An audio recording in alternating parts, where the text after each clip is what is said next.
सुप्रभात बच्चों। आज हम पाठ 12 का अभ्यास कार्य करेंगे। प्रश्न नंबर 1, पाठम पठित्वा वदन्तु लिखन्तु च आम अथवा नहीं। पाठ को पढ़कर बताओ और लिखो हाँ या नहीं। किम जनः सर्वदा सत्यम वदेयुः, क्या लोगों को हमेशा सच बोलना चाहिए? आम। किम छात्रः गुरुणां दुर्गुणान् अपि स्वीकुर्युः, क्या छात्रों को गुरुओं की बुरे गुणों को भी स्वीकार करना चाहिए? नहीं, क्योंकि जो उनके गुरु में बुराइयां हैं, छात्र को उनकी बुराइयों को स्वीकार नहीं करना चाहिए। तो यहाँ पर क्या आएगा? नहीं। किम वयम सत्यस्य आचरणे आलस्यम कुर्याम, क्या हम सबको सत्य की आचरण में आलस करें? नहीं, हमें सत्य के पालन में आलस नहीं करना चाहिए। किम वयम मातु देवतावत् सेवां कुर्याम, क्या हम सब माता की देवता के समान सेवा करें? हाँ, हमें माता की देवता के समान सेवा करनी चाहिए। तो क्या आएगा? आम। किम जनः विद्वद्भिः सह तिष्ठेयुः, क्या लोगों को विद्वानों के साथ रहना चाहिए? ये बात सही है, इसलिए यहाँ पर आप आम लिखोगे। यहाँ पे नहीं लिखा हुआ, आपने यहाँ पर आम लिखना है। प्रश्न नंबर 2, मंजूषायां प्रदत्त पदे रिक्त स्थानानि पूरयन्तु, मंजूषा में दिए गए शब्दों से रिक्त स्थान पूरा करो। त्वं मातृदेवः भव, यहाँ से आपने शब्द लेने हैं, पाठ के अनुसार आपने शब्द भरने हैं। त्वं माता देवे भव, तुम माता को देव के समान मानो। मनुष्य है सदा धर्मम चरतु, मनुष्य को हमेशा धर्म का पालन करना चाहिए। यूयम सर्वदा सत्यम वदत, तुम हमेशा सच बोलो। छात्रः गुरुजनानां सुचरितानि एव पालयन्तु, छात्रों को बल्कि गुरुजनों के अच्छे आचरण ही पालन करने चाहिए। अच्छे आचरण को पालन करो। गुरु शिष्यौ परस्परम मधुरम वदताम, गुरु और शिष्य को आपस में मधुर बोलना चाहिए। त्वं सर्वदा सत्यम मधुरम च वद, तुम हमेशा सच और मीठा बोलो। प्रश्न नंबर 3, मंजूषायाः उचित प्रायपदम चित्वा लिखन्तु, मंजूषा से प्रायपद लिखो। यहाँ प्रायवाची दे रखे हैं और यहाँ इन शब्दों के प्रायवाची आपने यहाँ से लेने हैं। उपास्यानि का अर्थ क्या होता है? पालनीयानि, बल्कि पालन करना। सुचरितानि, सत्य कार्यानि, जो अच्छे आचरण होते हैं। अनवद्यानि, अनिंद्यानि, बल्कि जिनकी हम निंदा नहीं करते। स्वाध्याय प्रवचनाभ्याम, पठन पाठनाभ्याम। चर पाल्य है। इतरानि अन्यानि। एतेषां प्रश्नानाम् उत्तराणि एकपदेन वदन्तु लिखन्तु च, इन प्रश्नों के उत्तर एक पद में बताओ और लिखो। जनः कस्य पालनम कुर्युः, लोगों को किसका पालन करना चाहिए? धर्मस्य, धर्म का।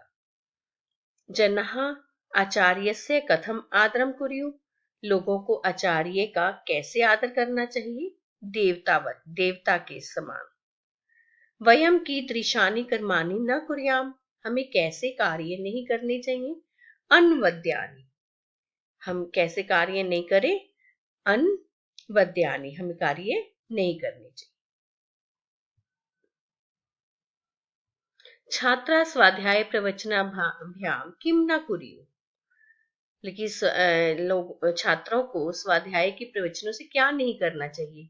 प्रमितव्यम, यहाँ पे प्रमितव्यम बल्कि आलस्य नहीं करना चाहिए।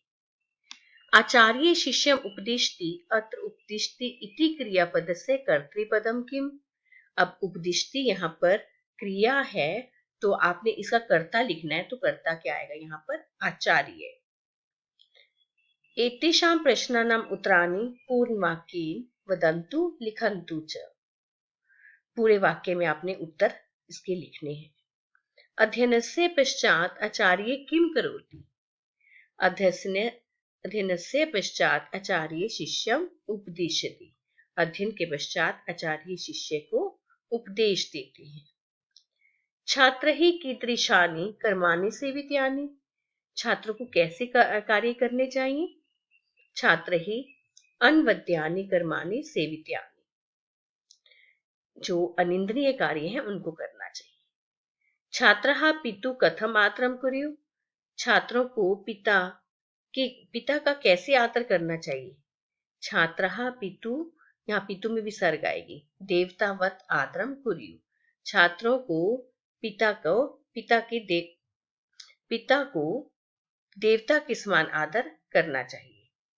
शिष्य ही गुरुजनानां कानि उपास्यानि, शिष्य को गुरुजनों की क्या पालन करना चाहिए, किसका आचरण करना चाहिए? शिष्य ही गुरुजनानां सुचरितानि उपास्यानि, शिष्यों को गुरुजनों के अच्छे आचरण का पालन करना चाहिए। जनः कस्य आचरणं कुर्वन्तु, लोगों को किसका आचरण करना चाहिए? जनः धर्मस्य आचरणं कुर्वन्तु, लोगों को धर्म का आचरण करना चाहिए। स्थूलम पदम आधृत्य प्रश्न निर्माणम कुर्वन्तु, जो शब्द डार्क है उसके आधार पर आपने प्रश्न निर्माण करना है। अब यहाँ पर आचार्य शिष्यम उपदेशति, शिष्यम पुल्लिंग है, प्रथमा विभक्ति में है, और इसमें द्वितीय विभक्ति में है और एक वचन है। तो किम का भी आपका क्या आएगा? पुल्लिंग में द्वितीय विभक्ति एक वचन आएगा, कम। कार्येषु का केशु। गुरु नाम, इसमें षष्ठी विभक्ति है और पुल्लिंग है, इसलिए यहाँ पर आएगा केशाम, यहाँ पर ये केशाम है। स्वाध्याय प्रवचनाभ्याम का आएगा काभ्याम। धर्मस्य कस्य, और ये आपने लिखकर पूरा वाक्य लिखना और पीछे प्रश्नवाचक चिन्ह आपका होना चाहिए। उचितम भावम इति चिन्हेन अंकितम कुर्वन्तु, उचित भाव को मतलब कि चिन्हित आपने टिक मार्क करना है, कौन सा इनमें से कौन सा कथन सही है।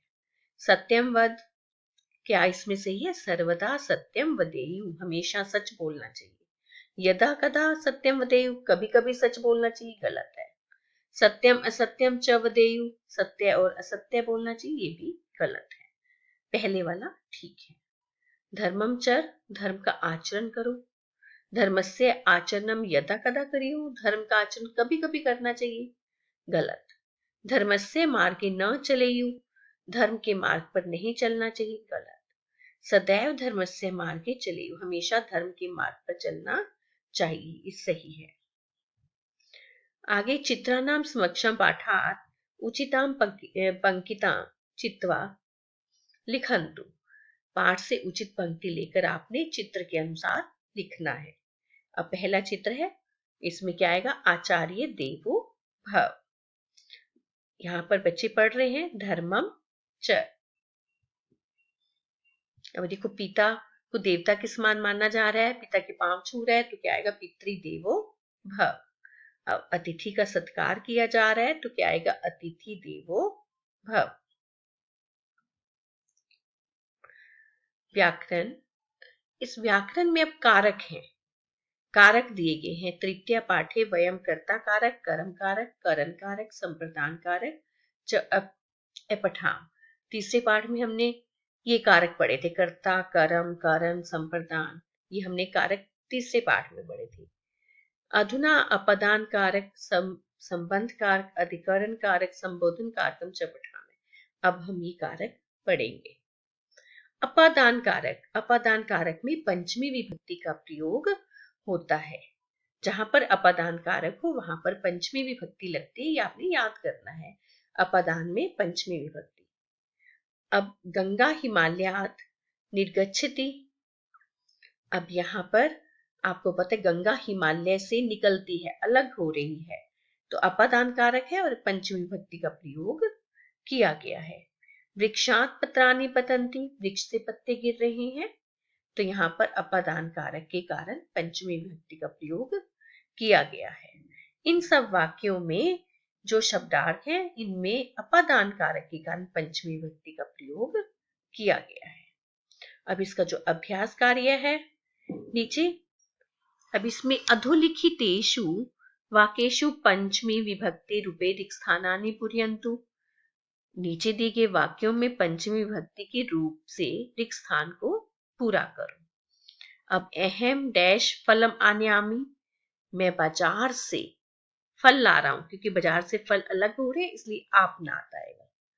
महिला डैश जलम आहरति, महिला सरोवर से जल ला रही है। बालकः लताया पुष्पम त्रोटेति, बच्चा लता से फल तोड़ रहा है। ये सब अलग होने के योग में है, इसलिए यहाँ पर पंचमी विभक्ति का प्रयोग किया गया है। इनमें भी पंचमी विभक्ति का आपने पंचमी विभक्ति वाले शब्द ढूंढकर लिखने हैं। और इसमें आपने ये याद करना है, पृथक रीते बहि विना अनंतरम एतेषां पदानां योगे अपि पंचमी विभक्ति प्रयुज्यते। अब ये उपपद विभक्ति है। ये पहले क्या था, कारक के कारण था। अब ये जो शब्द दे रखे हैं पृथक रीते बहि विना अनंतरम, इन शब्दों के योग में पंचमी विभक्ति लगती है। तो आप ये शब्द याद करोगे और आपको पता होना चाहिए इनके योग में पंचमी विभक्ति का प्रयोग होता है। छात्र है डैश बहि गच्छति, अब यहाँ पर बहि शब्द आ गया, बहि के कारण पंचमी विभक्ति का प्रयोग होता है, तो इसलिए क्या आएगा यहाँ पर, पुस्तकालय। अनंतरम, अनंतरम के कारण पंचमी विभक्ति लगती है, इसलिए यहाँ पर क्या आएगा, भोजनालय। इसलिए इन सब में पंचमी विभक्ति का प्रयोग होगा। अगला है संबंध, षष्ठी विभक्ति। संबंध के कारण षष्ठी विभक्ति का प्रयोग होता है, कारक है। रामस्य पुस्तकम अस्ति, सीताया गृहम अस्ति, पुष्पानां माला अस्ति, गीता महाभारतस्य अंशः अस्ति। ये सब षष्ठी विभक्ति संबंध कारक के कारण प्रयोग हुआ है। अब इसमें जो अभ्यास में है, अब यहाँ पर ये सारे वाक्य आपने इसको रीड कर लेने हैं, और जो ये बता रखा है जो शब्द डार्क हैं और इनमें षष्ठी विभक्ति का प्रयोग किया गया है, ये आपने सब रीड करना है। और इसमें ये आपका अभ्यास कार्य है जिसमें आप षष्ठी विभक्ति वाले शब्द देखकर लिखोगे। फिर ये ध्यातव्यम या ध्यान देने योग्य, अब यहाँ पर फिर उपपद विभक्ति है, ये शब्द आप याद करोगे। ऊपरी, अधः, पुरतः, पृष्ठतः एतेषां पदानां योगे अपि षष्ठी विभक्ति प्रयुज्यते। इन शब्दों के योग में ऊपरी, अधः, पुरतः, ऊपरी का ऊपर, अधः नीचे, पुरतः के अर्थ क्या होते हैं, सामने, पृष्ठतः पीछे। इन शब्दों के योग में भी षष्ठी विभक्ति प्रयोग होती है। तो आप याद करोगे इन शब्दों को और उसके आधार पर आप इन शब्दों में षष्ठी विभक्ति लगाकर भरोगे। ये सब इसमें इन शब्दों में आपने षष्ठी विभक्ति का प्रयोग करना है। अगला है अधिकरण कारक, सप्तमी विभक्ति। अब इसमें रजत डीएवी विद्यालय पढ़ती, रजत डीएवी विद्यालय में पढ़ता है। अहम रात्रौ गृह कार्यम करोमि, मैं रात में घर का काम करता हूँ। तो ये सारे वाक्य आपने पढ़ने हैं। इनमें सप्तमी विभक्ति का प्रयोग किया गया। जो शब्द डार्क है उनमें कौन सा कारक है, अधिकरण कारक। ये आप सारे वाक्य रीड करोगे और ध्यान से देखोगे किस में सप्तमी विभक्ति का प्रयोग है। जो शब्द डार्क है उनमें सप्तमी विभक्ति का प्रयोग किया गया है। अभ्यास कार्य, अधोलिखितेषु वाक्येषु सप्तमी विभक्ति रूपै रिक्त स्थानानि पूरयन्तु। नीचे दिए गए वाक्यों में सप्तमी विभक्ति के रूप से रिक्त स्थान पूरा करो। अब आपने यहाँ से जो सप्तमी विभक्ति के शब्द हैं, आपने सप्तमी विभक्ति से पूरा करना है, तो सप्तमी विभक्ति वाले शब्द चुनकर लिखोगे। एका बालिका उद्याने क्रीडति, उद्याने में सप्तमी विभक्ति का प्रयोग है। इसी तरह से शाखायाम में सप्तमी विभक्ति का प्रयोग है। ये अभ्यास कार्य आपने पूरा यहाँ तक, आपने पूरा अपने अभ्यास कार्य यहाँ तक आपने करना है। ये सप्तमी विभक्ति का है, ये संबोधन के हैं, और ये आपने जो आपका मिक्स है, तो ये आपने सारा आपने स्वयं करना है। ये मिश्रित अभ्यास है, तो ये आपने ये स्वयं करना है सारा अभ्यास कार्य।